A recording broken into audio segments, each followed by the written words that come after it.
소망, 이 몸의 소망 무언가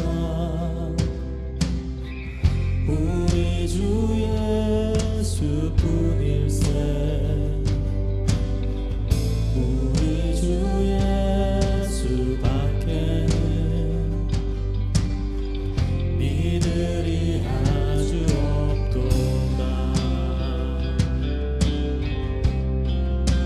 주만이 내 반석, 약한 자 강건케 해.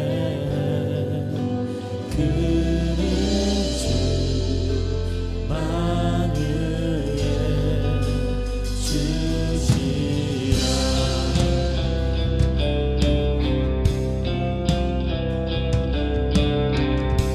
무섭게 바람 부는 밤,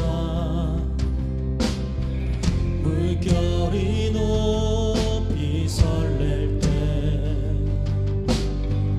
우리 주신 은혜에 소망에 닿칠 줄이라.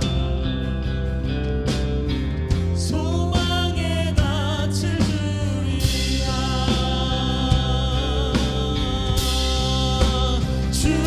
주만이 내 반석, 약한 자 강건케 해.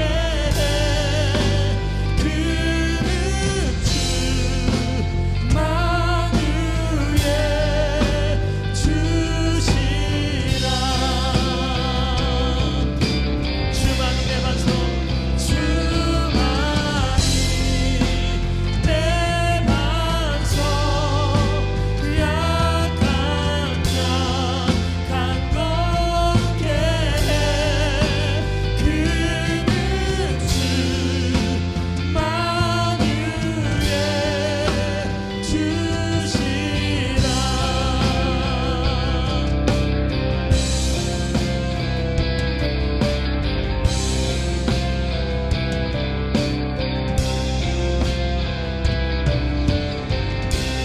가던 천국 올라가 하나님 앞에 배울 때 구주의 의를 힘입어 어여시 바로 서리. 주만이 내 반석, 약한 자 강건케 해.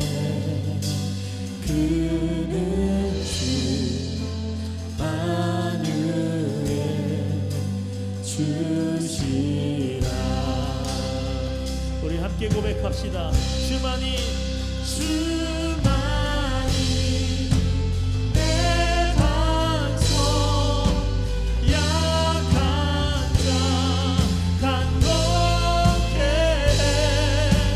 그는 주 만유의 주시라.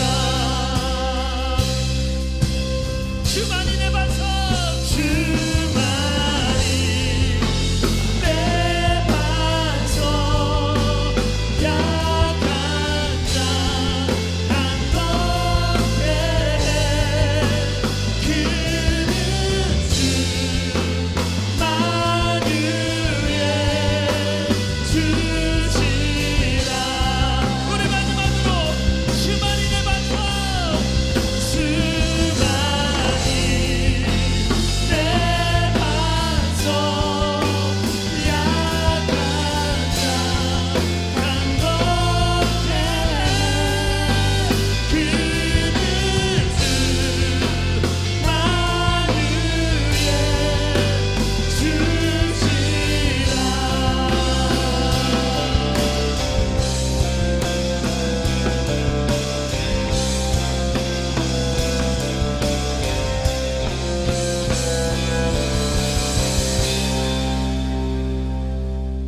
창세기 12장 8절에서 10절의 말씀을 봉독합니다. 거기서 베델 동쪽 산으로 옮겨 장막을 치니 서쪽은 베델이요 동쪽은 아이라. 그가 그곳에서 여호와께 제단을 쌓고 여호와의 이름을 부르더니 점점 남방으로 옮겨갔더라. 그 땅에 기근이 들었으므로 아브라함이 애굽에 거류하려고 그리로 내려갔으니 이는 그 땅에 기근이 심하였습니다. 아멘. 100일 정오기도회 이번 주의 주제는 성결교회가 먼저 성결하게 하소서입니다. 우리는 이 주제를 통해서 여러 가지 의미를 찾게 되지만 우리가 먼저 성결하기를 기도하는 이유가 무엇일까요? 만약에 우리 성결교회가 먼저 부흥하게 하소서라고 기도한다면 우리가 먼저 부흥하기 원하는 이유가 있지 않겠습니까? 또 성결교회가 먼저 부자 되게 하소서라고 우리가 기도한다면 우리가 먼저 부자 되기 원하는 이유가 있지 않겠습니까? 이와 마찬가지로 우리가 먼저 성결하기를 기도할 때 우리는 그 이유를 가지고 기도해야 합니다. 오늘 본문에 아브라함이 등장합니다. 하나님의 부르심을 받고 하나님의 말씀을 따라 가나안에 들어간 후에 그가 어떤 행동을 보여주었는지 살펴봅시다. 그의 마음속 의도가 무엇인지는 알 수 없지만 한 가지 분명한 것은 그는 목적했던 가나안 땅에 드디어 도착을 했는데도 계속해서 이곳 저곳 옮겨 다니고 있었다는 겁니다. 하나님께서 나타나서 내가 이 땅을 네 자손에게 주리라고 하셨음에도 불구하고 그가 찾았던 것이 무엇이었을까요? 결국은 그러면서 그는 점점 가나안의 남쪽 지방으로 내려가고 있었으니 그 방향은 풍요로운 땅 애굽을 향하고 있었던 것입니다. 그러다가 기근을 만나게 된 겁니다. 사실 어찌 보면 아브라함의 이런 행동은 누구나가 공감할 수 있습니다. 새로운 땅에서 정착해야 하니 어찌 살펴보고 또 살펴보지 않겠습니까? 그러다가 내가 사는 땅에 기근이 찾아왔는데 당연히 다른 땅에서 답을 찾아야 하지 않겠습니까? 하지만 아브라함을 향한 하나님의 부르심에서 지금의 이 상황을 보게 되면 이 얘기가 달라집니다. 창세기 12장 1절에서 2절을 말씀을 통해서 하나님의 부르심이 어떠했는지를 다시 봅시다. 여호와께서 아브라함에게 이르시되 너는 너의 고향과 친척과 아버지의 집을 떠나 내가 네게 보여줄 땅으로 가라. 내가 너로 인하여 큰 민족을 이루고 네게 복을 주어 내 이름을 창대하게 하리니 너는 복이 될지라. 여러분, 이 말씀을 보면 아브라함을 향한 하나님의 부르심의 핵심은 다른 게 아닙니다. 내가 살던 곳을 떠나서 내가 장차 보여줄 땅으로 가라는 겁니다. 그러면서 거기에서 복을 주시겠다는 겁니다. 그렇다면 왜 하나님은 아브라함이 지금까지 살아온 곳에서 복을 주시지 않고 이렇게 새로운 곳을 말씀하고 계시는 걸까요? 이 질문을 가지고 2절을 보면 하나님이 그렇게 하시는 이유를 알게 됩니다. 거기서 나는 네가 큰 민족의 조상이 되게 할 거야. 거기서 너에게 복을 주어 내 이름을 크게 떨치게 할 거야. 그래서 너는 다른 사람들에게 복을 끼치는 자가 될 거야. 하나님의 이 약속의 말씀은 정말 들으면 들을수록 놀랍지 않습니까? 그러니 그 자리에 있었던 아브라함도 당연히 그 말씀을 새겨 들었을 것이고 그 약속의 말씀을 따라서 갈 바를 알지 못하면서도 갔던 것입니다. 이런 맥락에서 오늘 본문의 말씀을 다시 보겠는데 아브라함의 행동이 어떤 것인지 이제 이해가 될 거라고 생각됩니다. 창세기 12장 5절부터 보겠습니다. 아브라함이 그의 아내 사레와 조카 롯과 하란에서 모은 모든 소유와 얻은 사람들을 이끌고 가나안 땅으로 가려고 떠나서 마침내 가나안 땅에 들어갔더라.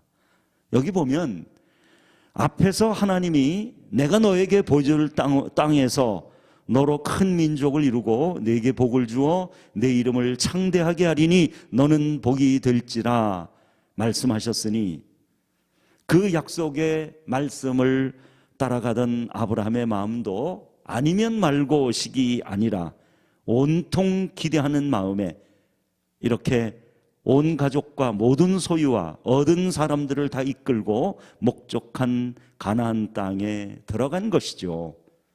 그런데 그 후 아브라함의 행동을 보십시오. 6절, 아브라함이 그 땅을 지나 세겜 땅 모래 상수리 나무에 이르니 그때의 가나안 사람이 그 땅에 거주하였더라. 왜 여기에 목적했던 그 가나안 땅에 잘 도착해 놓고 그 땅을 지나갔다는 표현을 하고 있는 것일까요? 여기 보니 가나안 사람이 거주하고 있었기 때문이랍니다. 7절, 여호와께서 아브라함에게 나타나 이르시되 내가 이 땅을 내 자손에게 주리라 하신지라. 자기에게 나타나신 여호와께 그가 그곳에서 제단을 쌓고. 그렇습니다. 하나님이 다시 아브라함에게 확인을 시켜주신 거죠. 이 땅이 내 자손에게 주리라고 약속하신 그 땅이라고. 8절, 거기서 베델 동쪽 산으로 옮겨 장막을 치니 서쪽은 베델이요 동쪽은 아이라. 그가 그곳에서 여호와께 제단을 쌓고 여호와의 이름을 부르더니. 그런데 이번에는요, 뭘 또 확인하고 싶었는지 다시 사방이 훤히 내려다 보이는 산으로 올라갑니다. 이렇듯 아브라함은 계속해서 뭔가를 찾으며 예배하고 있었던 것이죠. 그런데 문제는 여기서부터 시작이 됩니다. 9절과 10절 말씀을 보면 점점 남방으로 옮겨갔더라. 그 땅에 기근이 들었으므로 아브라함이 애굽에 거류하려고 그리로 내려갔으니 이는 그 땅에 기근이 심하였습니다. 여기까지의 그 중요한 내용들을 정리해 보면 아브라함은 큰 꿈을 가지고 하나님이 이끄시는 대로 가나안 땅에 왔지만 그곳에 살고 있던 원주민을 보고 적지 않게 불편한 마음을 가졌던 것 같습니다. 히브리서 11장에도 그가 약속의 땅에서도 이방 땅에 있는 것 같이 거류했다 하니 이것이 바로 아브라함의 마음 아니겠습니까? 그래서 하나님은 아브라함이 흔들리지 않도록 내가 네 후손에게 약속한 땅이 이 땅이라고 다시 확인시켜 주셨던 것입니다. 그런데도 그는 점점 남쪽으로 옮겨가고 있었으니 그때 하나님이 그곳에 흉년을 주신 것은 아브라함에게 더 이상 내려가지 말고 약속의 땅인 가나안으로 다시 돌아가라는 강력한 사인이었던 것이죠. 그래서 이런 생각을 하게 됩니다. 결국 아브라함은 흉년을 피해서 애굽으로 내려갔지만 만약에 흉년 대신에 풍년을 만났다면 어떤 행동을 했을까요? 이런 맥락에서 본다면 아마도 그는 풍년을 만났다면 거기서 만족하고 살았을 것입니다. 결국 복을 끼치도록 부름을 받은 사명자인 아브라함도 이렇게 땅에서 만족의 가치를 추구하고 있었으니 즉 땅의 문제를 땅에서 찾고 있었던 것입니다. 하지만 오늘 하나님은 우리에게 주신 이 사건을 통해서 성결의 복음을 전해야 할 책임이 있는 우리에게 땅의 문제는 땅에서 찾지 말고 하늘에서 찾아야 한다고 말씀을 하십니다. 그리고 아브라함이 기근을 피해서 애굽으로 내려간 후에 살고자 하여 인간적인 모든 노력을 다하였지만 성경을 보니 그때는 제단을 쌓았다는 언급이 더 이상 없습니다. 이를 어떻게 이해해야 할까요? 풍요로운 애굽의 땅에서 그가 살았지만 그가 더 이상 하나님을 찾고 있지 않았다면 그에게 더 큰 위기가 찾아온 것입니다. 이것이 바로 땅의 문제를 땅에서 찾은 결과라고 할 수 있습니다. 먼저 부름을 받은 아브라함을 보며 우리에게 남은 시급한 과제도 다른 데 있는 것이 아니라 우리에게 있는 문제라는 것을 깨닫게 됩니다. 다른 사람이 아니라 우리가 먼저 성결해야 하며 우리의 성결이야말로 하늘에서 답을 찾게 하시는 하나님의 은혜이기 때문입니다. 이제 하나님의 부르심을 따라갔던 아브라함을 생각하면서 네 가지의 기도의 제목으로 함께 기도하려고 합니다.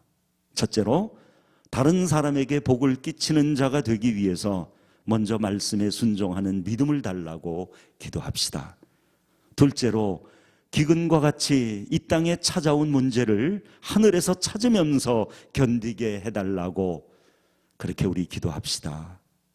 셋째로, 우리가 먼저 성결하여 세상의 복음을 전하게 하옵소서. 그리고 마지막으로, 지금까지는 우리가 남 탓하며 살았지만 이제는 모든 것이 나의 문제였음을 고백하며 기도하도록 하겠습니다. 우리 다 같이 합심해서 기도합니다. 하나님 아버지, 이때에 우리가 함께 마음을 모아 기도하게 하심을 감사합니다. 매 시간 세우신 종들을 붙잡아 주시고 기도하는 성도들을 위로하여 주옵소서. 무엇보다 우리를 성결교회로 불러주셔서 감사합니다. 그리고 지금도 그 은혜 가운데 있음을 감사합니다. 이번 주간에 성결교회가 먼저 성결하게 하소서라고 하는 제목으로 기도할 때에 특별한 은혜를 부어 주시옵소서. 우리가 먼저 아브라함처럼 다른 사람에게 복을 끼치는 자가 되기 원하오니 약속의 말씀에 순종하는 믿음을 갖게 하여 주옵소서. 떠나야 할 것을 떠나게 하시고 버려야 할 것을 버리는 용기를 주옵소서. 그리고 가야 할 곳을 보게 하시고 채워야 할 것을 만나게 하여 주옵소서. 하지만 이 모든 것이 하나님이 주시는 답임을 알게 하여 주옵소서. 무엇보다 이 땅에 찾아온 문제들을 통해서 하나님의 마음을 알게 하시고 땅의 문제를 땅에서 찾지 않게 하시고 그 답을 하늘에서 찾으면서 이 어려운 때를 견디게 해 주시옵소서. 또한 세상에 복을 끼치는 자로 우리를 부르셨으니 우리가 먼저 성결하게 하옵소서. 지금이 바로 그때이오니 지금 우리에게 성결한 은혜를 주셔서 우리로 인하여 열방이 하나님께로 돌아오게 하옵소서. 또한 지금까지 우리는 남 탓하며 살았습니다. 세상의 사람들과 똑같이 모든 책임을 다른 사람에게 넘길 만큼 우리의 마음은 언제나 냉정했습니다. 이제 우리의 잘못을 회개합니다. 우리의 잘못을 회개합니다. 그리고 모든 것이 우리의 문제였음을 고백합니다. 주님, 이제 우리가 주님의 그 마음을 가지고 살게 하여 주옵소서. 예수님의 이름으로 기도합니다. 아멘.